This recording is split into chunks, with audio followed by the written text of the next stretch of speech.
Alright, welcome to build update number 2. So if you've seen my preceding one, that's going to be the update to my Savage Nuke Mjolnir build.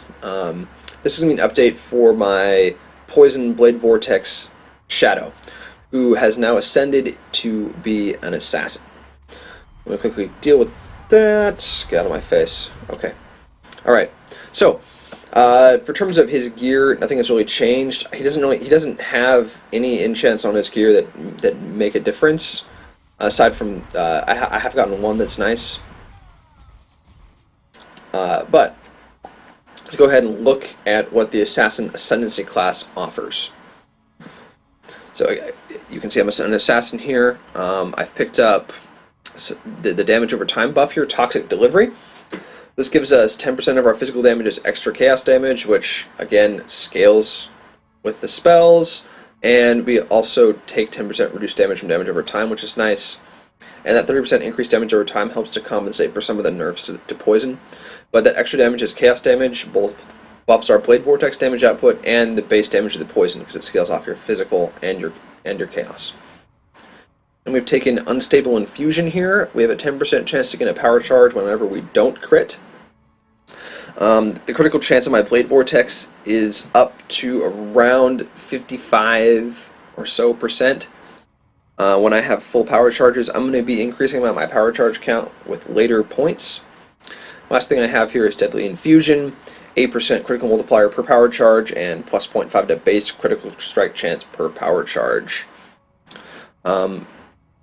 The tree has not changed, and yeah, so what this character's going to be doing in the next couple levels is I'm going to be picking up another power charge here, because the more power charges I have, the better, and we're currently at only 3. So one of the cool things that Unstable Infusion has let me do is that I don't really need my power charge on crit setup anymore. As you can see, I just got all my power charges without having to do anything. So my helm is potentially free for a different 3-link. It still has my Flame Golem. In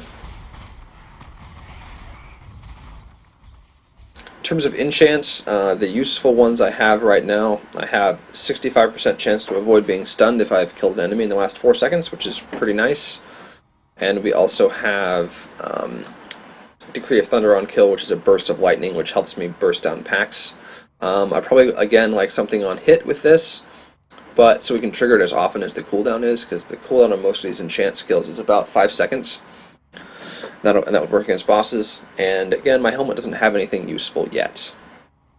None of the gear has changed. I'm still using my talisman from the Talisman League, and I'm still using Divinarius. So I'll just show you how quickly the build can kill someone like Vol of Thebris. Yeah, as you can see, I'm pretty much sustaining my power charges without having to use the power charge on crit. So my power charge on crit setup was Blade Vortex, increased duration, power charge on crit. So if you have any suggestions for what we could potentially use instead, I'm more than welcome to them.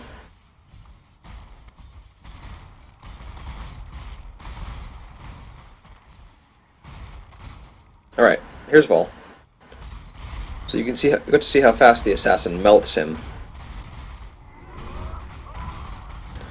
Also, I faced Snake of All Slime, but yeah, he's gone. The high amount of leech we have from Warlord's Mark, and just generally how awesome Blade Vortex is. Oh, so the other thing I should cover before I end this update video for this character is how the Poison Gem was changed.